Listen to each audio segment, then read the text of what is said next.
Uyu munsi tugiye kurebera hamwe inyamaswa eshatu zisa kandi zikagira n'akamaro kenda gusa: ifarashi, indogobe n'inyumbu. Benshi barazitiranya.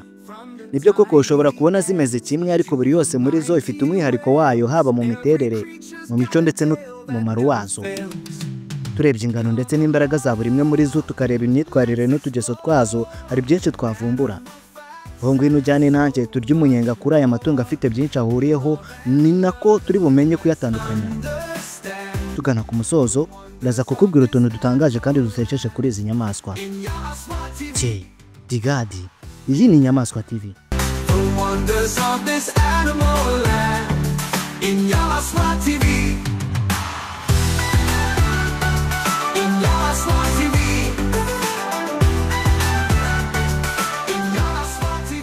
Reka duhere ku bintu byoroheje ku buryo uhita ubibonesha amaso: imiterere y'inyuma. Ugikubita amaso izi nyamaswa ariko ntushishoze, ushobora kutabasha kuzitandukanya, ariko wakwegera buri yose ukwayo ugatangira kubona ibyo zitandukaniyeho. Muze twegere ifarashi. Ifarashi zizwiho kuba zinogeye ijisho. Ku rutonde rwacu rw'inyamaswa 20 zuje uburanga hariho n'ifarashi. Mbona zifite ibigango, ari ndende, zikagira amaguru akaragashiye, ni ukuvuga ko afite inyama n'imitsi byumutse kandi bikomeye. Ifarashi isumba indogobe, kuko kuva ku kinono cy'imbere kugera ku rutugu ipima hagati ya 1 na santimetero 20, ikaba yageza no kuri 1 na santimetero 80, hafi 2 ebyiri. Ifarashi zigira ubwoya bushashe neza ndetse n'umurizo muremure, zikaba zirimo amoko menshi anyuranye, nk'ifarashi y'igisore yitwa Craster yo muri Scotland, ndetse n'ifarashi iryoheye ijisho yo mu Barabu. Ngo mureke twimukire ku ndogobe, inyamaswa y'ingufu idasanzwe. Ugereranyije n'ifarashi, indogobe ni ngufi kandi iratsindagiye, ikagira uburebure bwa santimetero 90, ariko ntirenze 1 na santimetero 40. Imiterere yayo itsindagiye yifasha kwihangana no gukora ingendo ndende. Umuvuduko munini si ibintu by'indogobe. None se ni ikihe kintu wareberaho ako kanya ugahita wemeza ko ubonye indogobe, nta gukekeranya ugahita uvuga ko atari ifarashi? Amatwi y'indogobe uretse kuba ari manini, usanga ihora yahindukiza yerekeza hirya no hino, yumva amajwi yose ari mu mpande zayo zose. Ni nka radari. Nanone uzareba umugara wazo. Ifarashi ifite umugara muremure kandi uriho ubwoya bworohereye, mu gihe indogobe yo umugara wayo ari mugufi kandi uhagaze. Hagahita haza yitwa inyumbu. Iyi se yo kandi ni gatiki. Iyi ndogobe y'ingabo cyangwa uyita ikimasa ibanguriye ifarashi y'ingore, havuka inyamaswa iri hagati aho, iyo niyo bita inyumbu. Mu Cyongereza Menya. Inyumbu ibifite imiterere n'imyitwarire bihuriza ifarashi n'indogobe ku kintu kimwe. Buri mubyeyi wayo ayiha umurage. Inyumbu bifite umubiri n'imiterere nk'iby'ifarashi, ariko ikagira amaguru akomeye atsindagiye kandi manini nk'ay'indogobe. Imiterere yayo yifasha kwikorera imitwaro iremereye ku buryo bworoshye. Amatwi yayo nayo ni maremare ugereranyije n'ay'ifarashi, ariko nanone si maremare nk'aya papa wayo ari we ndogobe. Ubwo rero nubona amaguru maremare n'umurizo uriho ubusenzi burebure, ujye umenya ko iyo ari ifarashi. Nubona amatwi manini, ujye umenya ko iyo ishobora kuba ari indogobe. Nubona amaguru maremare n'amatwi manini, iyi izaba ari inyumbu, imvange ya byombi. Tukivuga imvange, reka mbyumvikanishe neza. Iyi ndogobe y'ingabo ibanguriye ifarashi y'ingore bibyara inyumbu. Inyumbu nta bushobozi bifite bwo kubyara cyangwa kwimya, kuko iba yarakomotse ku nyamaswa zitari zo mu bwoko bumwe. Noneho tubicurike. Duhuze ifarashi y'ingabo n'indogobe y'ingore. Aha havamo iki? Havamo indi mvange mu Cyongereza bita hini. Iyo ntigarukaho cyane kuko iba ari ntoya kandi ubushobozi bwayo buri hasi. Ibisa cyane nk'indogobe ya feke. Kimwe n'inyumbu, hini nayo ntiyororoka. Ubu noneho mureke turebere hamwe icyo buri tungo muri aya rikoreshwa. Niba uteganya kujya kwihahira, uzagura indogobe, ifarashi cyangwa inyumbu. Nubwo zose zifite imbaraga, buri yose ifite ikirusha indi. Ifarashi zizwiho kumenya kunyaruka.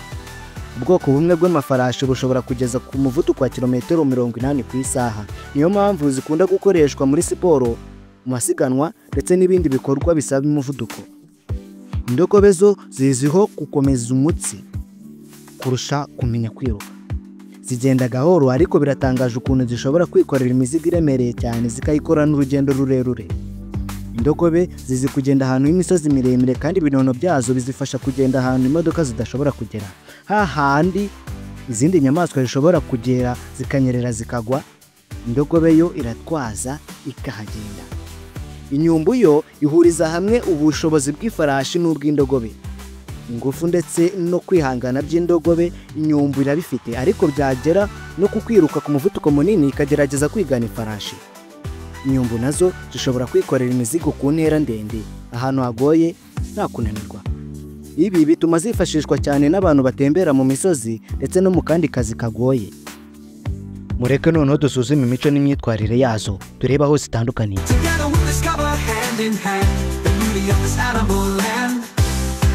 Inyamaswa TV.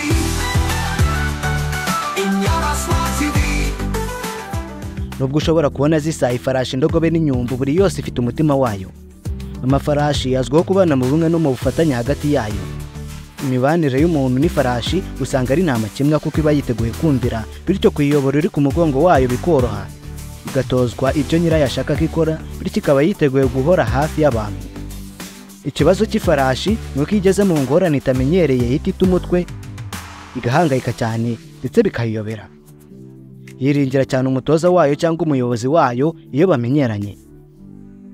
Indogobe zo zirazwi hose ko zifunga umutwe, nyamara uko gufunga umutwe nibyo byiza byazo. Zibiterwa nuko zigira amakenga cyane kandi zikaba zifite ubwenge kurusha ifarashi.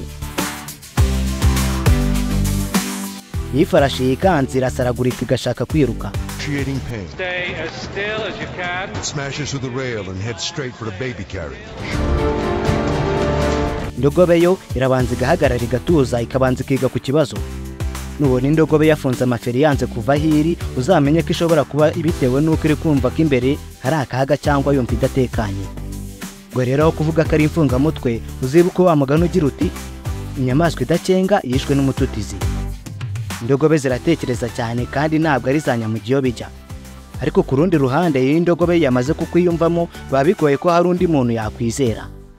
Indogobe imenya shebuja. Tumaze kubona imico y'ifarashi ndetse n'iy'indogobe. Bitese ku nyumbu. Imico y'inyumbu nayo ni uruvange rw'ababyeyi bombi. Zigira amakenga nk'ay'indogobe kandi nazo ubona zisa nk'izituje, ariko kimwe n'ifarashi inyumbu nazo biroroshye kuzitoza. Ibyo bituma inyumbu ibitungo ryiza ku buryo ushobora kuryiringira kurusha ayo yandi. Zirakora cyane, zikikorera, ntizita umutwe nk'ifarashi. Ibyo rero bigatuma zitabazwa mu kazi kagoye. Ngo rero niwumva ukeneye itungo ryo gutemberaho uzashaka ifarashi. Niba ushaka rizakubera indahemuka kandi ry'irinyabwenge, murangiye indogobe. Naho niba wumva wabuze amahitamo, uzabukoresha inyumbu. Izi nyamaswa zose uko ari eshatu zikoresha ubwenge mu buryo butandukanye. Amafarashi ashobora gutoza kandi akiga gukora ibintu bisa n'ibigoye. Ashobora kumvira amabwiriza ahawe, ibyo bigatuma kuyatwara uyicaye ku mugongo byoroha. Ku mirimo isaba kumvira mu buryo bwihuse, ifarashi ni indashyikirwa. Indogobe ziba zishaka kwitekerereza ubwazo, zifata umwanya wazo, zigasesengura ikibazo ndetse zikaba zamenya n'ukuntu zigikemura zituje. Nubwo ibi bishobora gufatwa nko kwigomeka, nibwo buryo indogobe zikoresha mu kwirwanaho. Inyumbu yo ifite umurage w'ubwenge ukomora ku babyeyi bombi. Zikora ibintu neza kandi mu bwitonzi nk'indogobe, ariko kandi zigakunda kwiga no gutozwa nk'ifarashi. Ibi bituma mu nyamaswa zose zikoreshwa imirimo, inyumbu zifashishwa cyane mu kazi gasaba kwihangana, ubwenge ndetse no kwirwanaho.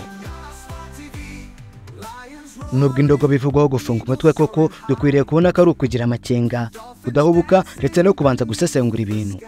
Ibyo ni ibintu byiza rwose. Ku bijyanye no kwita kuri aya matungo naho bisaba kwitonda. Ibyo arya, uburyo bwo gukorerwa isuku no kuyafata neza muri rusange usanga binyuranye. Guti gute? Amafarashi akenera kwitabwaho byihariye, arya ibyatsi ndetse n'ibinyampeke. Amenyo yayo agomba gukorerwa isuku yitondewe. Uruhu n'ubwoya bw'ifarashi biba bikeneye kozwa ndetse no gusokozwa kugira ngo bidakanyarara.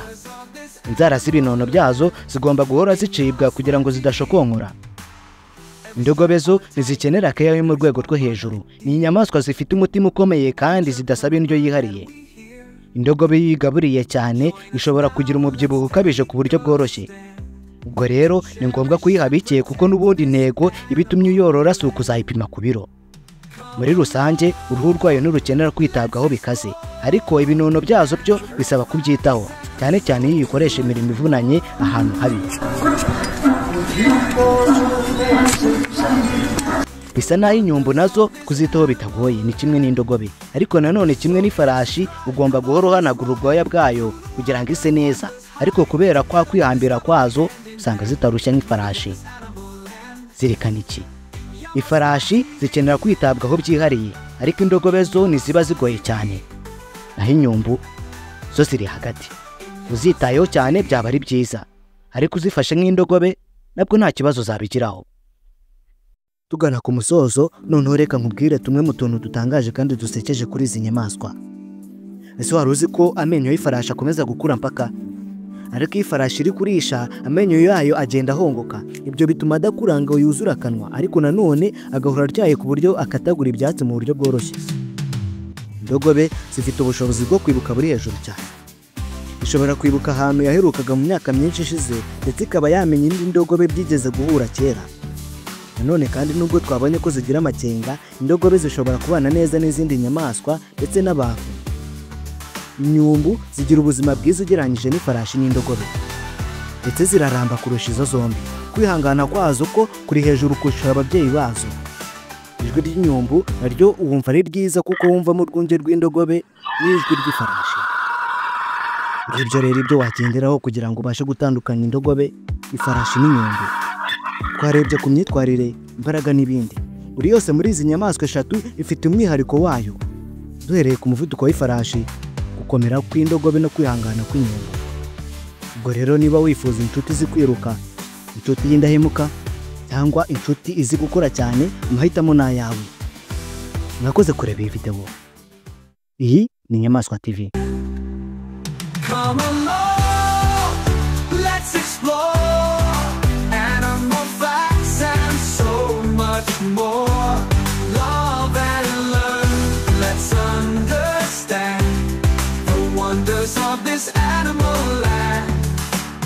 So hit subscribe, come on this ride through the wild where wonders hide. Together we'll discover hand in hand the beauty of this animal land. Inyamaswa TV.